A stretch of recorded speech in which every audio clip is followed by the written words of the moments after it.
ಅಶ್ಲೀಲ ಪದ ಪ್ರಯೋಗ ಆಯಿತು ಅಂತ ಹೇಳ್ತೀರಾ. ಮತ್ತೊಂದು ಕಡೆ ಸಿದ್ದರಾಮಯ್ಯನವರು ಹೇಳಿದ್ರು ಅವ್ರ ಭಾಷಣಕ್ಕೂ ಅಡ್ಡಿಪಡಿಸ್ತಂತ ಹೊರಗಡೆ ಹಾಕ್ರಿ ಇವನ್ನೆಲ್ಲ ಅಂತ. ಸ್ಪೀಕರ್ ಏನು ನಿರ್ಲಕ್ಷ್ಯ ತೋರಿರಾ ಅಥವಾ ಏನು ಅಂತ? ಈಗ ನಾನು ಸ್ಪೀಕರ್ ಅವ್ರ ಬಗ್ಗೆ ಆಗಲಿ ಮುಖ್ಯಮಂತ್ರಿಗಳ ಹೇಳಿದರು, ಮುಖ್ಯಮಂತ್ರಿಗಳು ಗಲಾಟೆ ಮಾಡಿ ಅಂತ ಹೇಳಿದರು, ಅದು ಪ್ರಶ್ನೆ ಅಲ್ಲ. ಆ ರೀತಿ ನಡ್ಕೊಂಡ್ರು. ಈ ಸಾರಿ ಈ ಬಿ ಜೆ ಪಿ ವಿರೋಧಿ ಪಕ್ಷವಾಗಿ ನಡ್ಕೊಳ್ಳಿಲ್ಲ, ಏನೋ ಒಂಥರ ಯುದ್ಧ ಮಾಡೋರಂಗೆ ನಡ್ಕೊಂಡ್ರು. ಇದಲ್ಲ. ಈ ಪ್ರಜಾಪ್ರಭುತ್ವದಲ್ಲಿ ಚಿಂತನ ಮಂಥನ ಆಗಬೇಕು. ಚಿಂತನ ಮಂಥನಾಗಿ ಆಡಳಿತ ಪಕ್ಷ ಅಂತಕ್ಕಂಥದ್ದನ್ನು ವಿರೋಧಿ ಪಕ್ಷ ಚಾವಟಿ ಮುಖಾಂತರ ಬೀಸಿ ಮಾತಿನ ಚಾವಟಿನಲ್ಲಿ ಹೊಡಿಬೇಕು. ನೀವಿಂಥ ಕೆಲಸ ಮಾಡ್ತಾಯಿದ್ದೀರಿ ಅಂತ. ನೀವು ನರೇಗಾದಲ್ಲಿ ತಪ್ಪಿದೆ ಅಂತೇಳಿ ನರೇಗಾ ಚರ್ಚೆಗದು ಬೇಡ ಅಂತೇಳಿ ಅದ್ಯಾವುದನ್ನೋ ತಗೊಂಡು ಅದರಲ್ಲಿ ಬದಾರಣಿ ಸತ್ಯಾಗ್ರಹ ಮಾಡಲಿ, ನಮ್ಮದು ಅಭ್ಯಂತರ ಇಲ್ಲ. ನಾನು ಮಾಡಬಾರ್ದು ಅಂತ ಹೇಳೋದಿಲ್ಲ. ನನ್ನ ವೈಯಕ್ತಿಕ ನಿಂದನೆ ಯಾಕೆ? ನನ್ನ ಬದುಕಿನ ಬಗ್ಗೆ ಯಾಕೆ ಮಾತಾಡ್ತೀರಿ? ನೀವು ಸಾಬೀತು ಮಾಡ್ತೀರ ನನ್ನ ಮೇಲೆ ಮಾತಾಡಿರೋದೇನು ಸಿಕ್ಕುತ್ತೆ.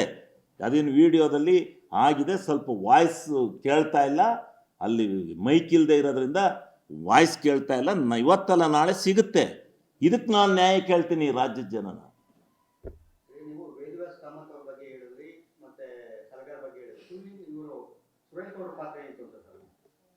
ಇವತ್ತು ನಿನ್ನೆ ಏನು ಸುರೇಶ್ ಗೌಡರು ಕೂಗಿದ್ದು ನಂಗೆ ಕಾಣಲಿಲ್ಲ. ಮೊದಲು ಎಲ್ಲ ಮಾತಾಡೋರು ಅಲ್ಲಿ ಸದನದಲ್ಲಿ ಮಾತಾಡುವಾಗ ನಾನು ಎದ್ದೆ ಅಂದ್ರೆ ಅವ್ರು ಎದ್ದೇಳೋರು. 3 ಜನ 4 ಜನ ಇಲ್ಲ. ಅದೊಂದು ವಿಚಾರ. ನನಗೆ ಯಾರೋ ಒಬ್ಬ ಅಲ್ಲಿ ನಮ್ಮಲ್ಲಿ ಒಬ್ಬರು ಮಾಸ್ಟ್ರು ಅಲ್ಲಿದ್ದಾರೆ ಆ ಕಡೆ ಉತ್ತರ ಭಾರತದಲ್ಲಿ. ಸಾರ್ ಇವರು ನನಗೆ ಹಿಂಗೆ ಮಾತುಕತೆ ಮಾಡುವಾಗ, ಸಾರ್ ಅವರು ಹೆಂಗಸರು ತಹಸೀಲ್ದಾರರು ಸಾರ್, ಅವರು ಇವರಿಗೆ ಪ್ರೇರಣೆ ಕೊಟ್ಟು ಅವರಿಂದ ಇವರು ಶಾಸಕರಾದರು ಹಂಗೆ ಹಿಂಗೆ ಅಂತ ಹೇಳೋರು. ಇವ್ರು ನನ್ನನ್ನು ಬೈತಾ ಇದ್ರಲ್ಲ, ಅದಕ್ಕೆ ನಾನು ನಿಮ್ಮ ತಹಸೀಲ್ದಾರರಿಂದ ನೀನು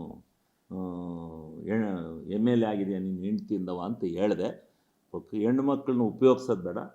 ಅದಕ್ಕೆ ನಾನು ಆ ಹೆಣ್ಣು ಮಕ್ಕಳ ಪದ ಬಂದಿದ್ದರಿಂದ ಏನೇ ನಮ್ಮ ಒಂದು ಇದಿದ್ರೂ ಆ ಹೆಣ್ಣು ಮಗು ವಿಚಾರದಲ್ಲಿ ನಾನು ಮಾತಾಡಿದ್ದಕ್ಕೆ ವಿಷಾದನ ವ್ಯಕ್ತಪಡಿಸ್ತೀನಿ. ನಾನು ಹೆಣ್ಣು ಮಗುವಿನ ಬಗ್ಗೆ ನಾನು ಮಾತಾಡಿರ್ತಕ್ಕಂಥದ್ದಕ್ಕೆ ಮಾತ್ರ ವಿಷಾದಿಸ್ತೇನೆ. ಇನ್ಯಾವುದೇ ಕಾರಣದಿಂದ BJPಯವರು ನಡ್ಕೊಂಡಿರ್ತಕ್ಕಂಥ ರೀತಿ ನೀತಿ ಬಗ್ಗೆ ನಾನು ಯಾವುದೇ ಕಾರಣದಿಂದ ವಿಚಲಿತನಾಗೋದಿಲ್ಲ. ಅವ್ರಿಗೆ ನೇರವಾದ ಸವಾಲು ಹೇಳ್ತಾ ಇದ್ದೀನಿ.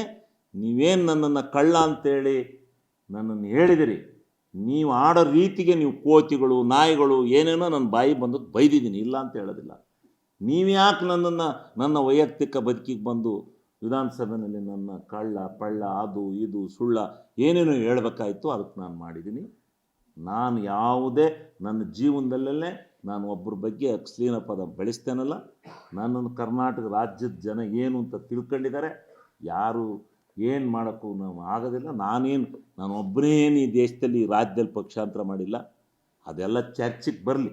ಯಾರ್ಯಾರು ಏನೇನು ಪಕ್ಷಾಂತರ ಮಾಡಿದ್ದಾರೆ, ಏನೇನು ಆಗಿದ್ದಾರೆ ಎಲ್ಲ ನನಗೆ ಗೊತ್ತಿದೆ. ಯಾರ್ಯಾರನ್ನ ಎಷ್ಟೆಷ್ಟು ಸಾರಿ ತೆಗೆದುಹಾಕಿದ್ದಾರೆ, ಮತ್ತೆ ಹೆಂಗೆ ಕರ್ಕೊಂಡು ಚೀಫ್ ಮಿನಿಸ್ಟ್ರು ಮಾಡಿದ್ದಾರೆ. ಇವ್ರ ಪಕ್ಷದಲ್ಲಿ ಏನು ಇಲ್ವಾ? ಬೇಕಾದಷ್ಟು ಘಟನಾವಳಿಗಳಿದ್ದಾವೆ. ಏನೇನೋ ನಮ್ಮ ಬದುಕಿಗೆ ತಕ್ಕಂತೆ ನಾವು ನಮ್ಮ ಕ್ಷೇತ್ರದ ಜನ ಹೇಳ್ದಂಗೆ ನಾವು ಕೇಳ್ಕೊಂಡು ಹೋಗ್ತೀವಿ. ಅದನ್ನು ಆ ಘಟನೆಗಳು ಏನು ನಡೆದಿರುತ್ತೋ ನಾವು ಇದು ಮಾಡೋದಕ್ಕೆ ಅದನ್ನೇನು ಇವ್ರು ದೊಡ್ಡದಾಗಿ ಹೇಳೋದು? ಅದೇನಾರ ಕೂತ್ಕೊಂಡ್ರು ನಾನು ಕೇಳ್ತಿರಲ್ಲ. ಕೂಗೋದು ಯಾಕೆ? ನಮ್ಮ ವೈಯಕ್ತಿಕವಾಗಿ ಕೂಗೋದು ಯಾಕೆ? ಕೂಗೋದೇನಾರ ಇದ್ದರೆ ಪಕ್ಷಕ್ಕೆ ಕೂಗಲಿ, ಇದಕ್ಕೆ ಕೂಗಲಿ, ಏನಾರ ಕೂಗ್ಕೊಳ್ಳಿ. ನನ್ನ ಹೆಸರಿಡ್ದು ಕೂಗೋದು ಯಾಕೆ? ನನ್ನ ಹೆಸರಿಡ್ದು ಯಾಕೆ ಕೂಗ್ಬೇಕು ಇವರು? ನನ್ನ ಬದುಕಿನ ಬಗ್ಗೆ ಯಾಕೆ ಕೂಗ್ಬೇಕು ಇವರು? ನ್ಯಾಯ ಇದೆಯಾ ಅದರಲ್ಲಿ? ನೀವೇ ಹೇಳಿ ಮಾಧ್ಯಮದವ್ರು ನ್ಯಾಯ ಇದೆ ಅಂತ. ನಾವು ಮಾತಾಡಿದ್ದು ಟಿ ವಿನಲ್ಲಿ, ಅವರು ಮಾತಾಡಿದ್ದು ಟಿ ವಿನಲ್ಲಿ ಬಂದಿದ್ರೆ ಗೊತ್ತಾಗೋದು, ಎಲ್ಲ ವಾಯ್ಸ್ ಬಂದಿದ್ರೆ ಗೊತ್ತಾಗೋದು ಜನ ಯಾರಿಗೆ ಉಗೀತಿದ್ರು ಅಂತ. ಏನು ಮಾಡ್ತೀರಿ? ಅವ್ರು ಬರಲ್ಲ ಅಂತಲೇ ಹಂಗೆ ಕುಣಿದು ಕುಪ್ಪಳಿಸಿರು ಅಂತ ಕಾಣುತ್ತೆ. ಕುಣಿದು ಕುಪ್ಪಳಿಸಿ ಇದು ಮಾಡಿರು ಅಂತ ಕಾಣುತ್ತೆ. ಎಲ್ಲರಿಗೂ ಅಡ್ಡಿ ಮಾಡಿರು. ನನಗೆ ವೈಯಕ್ತಿಕವಾಗಿ ನನ್ನ ಯಾಕೆ ಹೆಸರು ತಗೊಂಡದ್ರಿಂದ ನಾನು ಕೆಲವು ಮಾತುಗಳನ್ನು ಸ್ವಲ್ಪ ಫೋರ್ಸಾಗಿ ಮಾತಾಡಿರೋದು ನಿಜ. ಆದರೆ ಏನು ಹೆಣ್ಣು ಮಗು ಬಗ್ಗೆ ಮಾತಾಡಿದ್ದೀವಿ, ತಹಸೀಲ್ದಾರ್ ಬಗ್ಗೆ, ಅದನ್ನು ನಾನು ವಿಷಾದಿಸ್ತೇನೆ. ಮತ್ತಿನ್ಯಾವುದನ್ನು ವಿಷಾದಿಸೋದಿಲ್ಲ. ಇದಕ್ಕೆ ಇದೇ ರಾಜಕೀಯ. ನಾನೂ ಇರ್ತೀನಿ ರಾಜಕಾರಣದಲ್ಲಿ. ಅವರು ಯಾವ ಫೈಟಿಗೆ ಬಂದರೂ ನಾನು ಸಿದ್ಧ ಇದ್ದೀನಿ. ನನ್ನನ್ನು ನೇರವಾಗಿ ಸವಾಲಾಗ್ತೇನೆ. ನನ್ನನ್ನು ಕಳ್ಳ ಅಂತ ಹೇಳಿ ಏನು ಬಿಂಬಿಸಿದಿರಿ ವಿಧಾನಸೌಧದಲ್ಲಿ, ಇದಕ್ಕೆ BJPಯವರು ಅವ್ರ ಪಕ್ಷದ ಸದಸ್ಯರು ಯಾರು ಕೂಗಿಸಿದ್ದಾರೆ ಅವರಷ್ಟು ಜನ ಇದಕ್ಕೆ ನನಗೆ ನ್ಯಾಯ ಕೊಡಬೇಕು. ಏನಾದರೂ ನೀವು ಕೊಡದೆ ಹೋದರೆ ಅದ್ರ ಪ್ರತಿಫಲನ ಮುಂದೆ ನಾನು ಬೀದಿಲಿ ನಿಮ್ಮ ಮಾನ ಮರ್ಯಾದೆನ ಹರಾಜು ಹಾಕಬೇಕಾಗುತ್ತೆ. ಬೀದಿಲಿ ಈ ರೀತಿ BJPಯವರು ನಡ್ಕತ್ತಾರೆ ಇದನ್ನ ಅಂತ ಹೇಳ್ಬೇಕಾಗತ್ತೆ ನಾನು.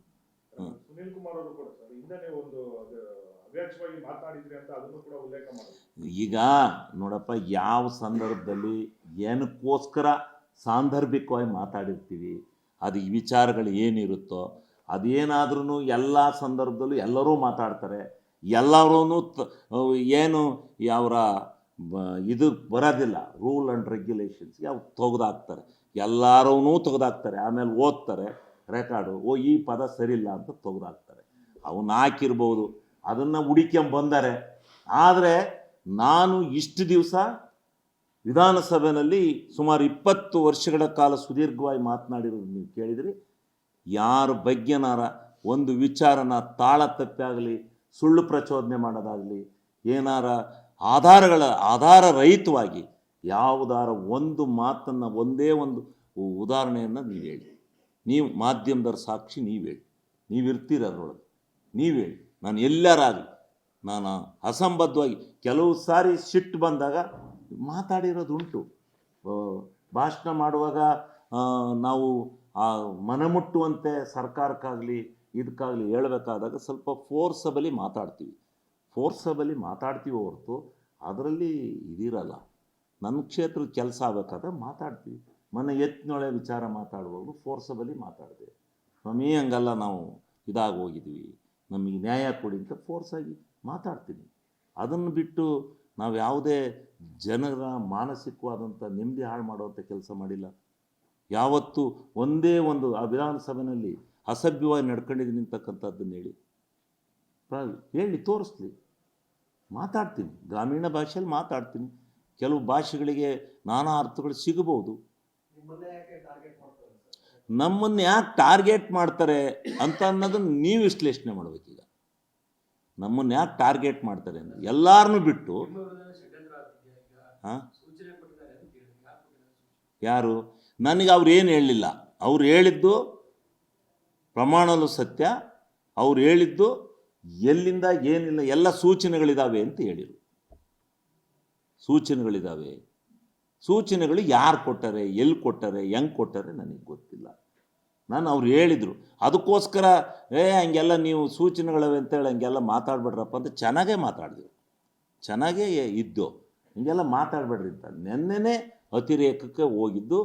ನನ್ನನ್ನು ವೈಯಕ್ತಿಕ ಬದುಕನ್ನು ಯಾವತ್ತೂ ಟೀಕೆ ಮಾಡಿರಲಿಲ್ಲ. ಭಾಷಣ ಮಾಡುವಾಗ ಅಡ್ಡಿಪಡಿಸೋರು, ಕೂತ್ಕೊಳ್ರಿ ನಮಗೆ ಗೊತ್ತಿದೆ ನೀವು, ನಾವು ಮಾತಾಡಿವು ಹೋಗಿವೋ ಇದರಲ್ಲಿ ಇದ್ದೋ. ಬಟ್ ನಿನ್ನೆ ದಿವಸ ನನ್ನ ವೈಯಕ್ತಿಕ ಬದುಕಿಗೆ ಕೈ ಹಾಕಿದ್ರು. ಬೆಳಗಾಂನಲ್ಲಿ ಅಂದದ್ದೇನು ನನಗಿಲ್ಲ, ಅದೇನು ಗೊತ್ತಿಲ್ಲ ನನಗೇನು ಇಲ್ಲ. ಇದೇ ಫಸ್ಟು ನನ್ನನ್ನು ಆ ಥರ ಎಲ್ಲ ಪ್ರಚೋದನೆ ಮಾಡಿ ಮಾತಾಡಿರೋದು. ನನಗೆ ಕೇಳಂಗೆ ನನ್ನ ಇದರಲ್ಲಿ ಮಾತಾಡಿಲ್ಲ. ನಾನು ಇಲ್ಲದೆ ಇದ್ದಾಗ ಏನಾರ ಮಾತಾಡಿರ್ಬೋದು. ಎಂಥದ್ದೋ ಕಳ್ಳ ಅಂತಾರೆ. ಕಳ್ಳ ಅಂತ ಅಂದ ತಕ್ಷಣ ಪ್ರೂವ್ ಮಾಡಬೇಕಲ್ಲ. ನ್ಯಾಯ ಅಂದರೆ ಎಲ್ಲರಿಗೂ ಒಂದೇ ಅಲ್ವಾ? ಅದನ್ನು ಪ್ರೂವ್ ಮಾಡೋಕ್ಕೆ ಹೇಳಿ ಅವರಿಗೆ. ಈಗ ಯಾರ್ಯಾರು ಅಲ್ಲಿ ಕೂಗಿದ್ದಾರೆ ಅವರಿಬ್ಬರೇ ಕೂಗಿರೋರು, ಇನ್ಯಾರನ್ನು ನಾನೇನು ಇದು ಮಾಡೋದಿಲ್ಲ. ಇವರೆಲ್ಲ ಜೈ ಜೈ ಅಂತಿದ್ರು.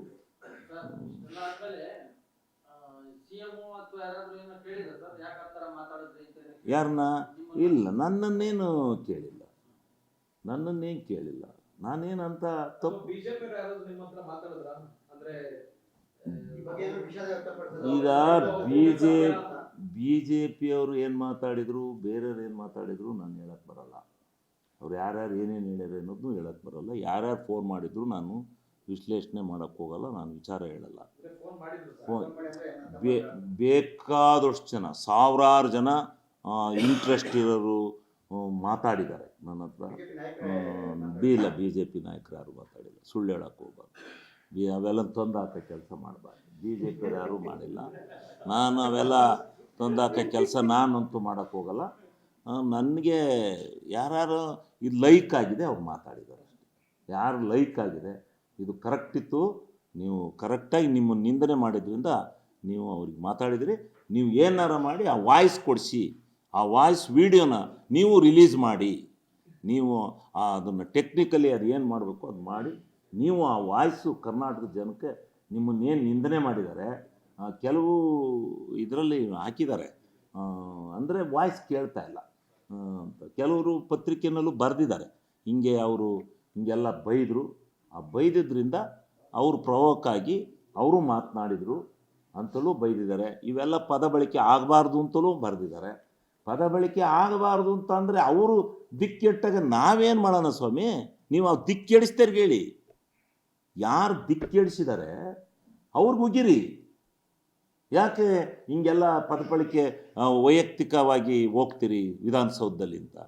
ವಿಧಾನಸೌಧದಲ್ಲಿ ಅದು ಬಿಟ್ಟು ನನ್ನ ವೈಯಕ್ತಿಕ ಬದುಕಿ ಬರೋದಾದ್ರೆ ನನ್ನ ಚುನಾವಣಾ ಭಾಷಣಕ್ಕೆ ಬರಲಿ, ತೀರ್ಸ್ಕೋಬೇಕು ಅಂತಿದ್ದರೆ ಅಲ್ಲಿ ಬಂದು ಭಾಷಣ ಮಾಡಲಿ, ಏನು ಬೇಕಾದ್ರೂ ಮಾಡಲಿ, ಏನು ಬೇಕಾದ್ರೂ ಅಂದು ಬರಲಿ, ನನ್ನ ಕಳ್ಳ ಅಂದಿದ್ರೆ ಏನಾರು ಅಂದು ಬರಲಿ, ನಾನು ಬೇಡ ಅಂತ ಹೇಳಲ್ಲ. ಸದನದೊಳಗೆ ಯಾಕೆ ವೈಯಕ್ತಿಕ ನಿಂದನೆ? ಇದು ಒಪ್ಪುತ್ತಾ? ಸದನದ ನಿಯಮಾವಳಿಗಳು ಒಪ್ಪುತ್ತಾ? ಈ ರೀತಿ ಪ್ರಚೋದನೆ ಮಾಡ್ಬೋದಾ? ಈ ಪ್ರಚೋದನೆಗೆ ನಾನು 4 ಮಾತುಗಳನ್ನು ಮಾತಾಡಿದ್ದು ತಪ್ಪಾಗಿದೆಯಾ? ಇದು ನನ್ನ ಪ್ರಶ್ನೆ. ಸಿಟ್ಟು ಬಂದಾಗ ಎಲ್ಲ ಪ್ರವೋಕ್ ಮಾಡಿದಾಗ ಮಾತಾಡಬೇಕಾಗುತ್ತೆ. ಲೇಟೆಸ್ಟ್ ಹಾಗೂ ಇಂಟ್ರೆಸ್ಟಿಂಗ್ ಸುದ್ದಿಗಳಿಗಾಗಿ ಬಾಸ್ ಟಿವಿ ಕನ್ನಡ ಚಾನೆಲ್ನ ಸಬ್ಸ್ಕ್ರೈಬ್ ಮಾಡಿ. ಹಾಗೆಯೇ ಬೆಲ್ ಐಕಾನ್ ಪ್ರೆಸ್ ಮಾಡಿ. ಇದರ ಜೊತೆಗೆ ಫೇಸ್ಬುಕ್, ಇನ್ಸ್ಟಾಗ್ರಾಮ್, ಎಕ್ಸ್ನಲ್ಲೂ ಮಿಸ್ ಮಾಡದೆ ಫಾಲೋ ಮಾಡಿ.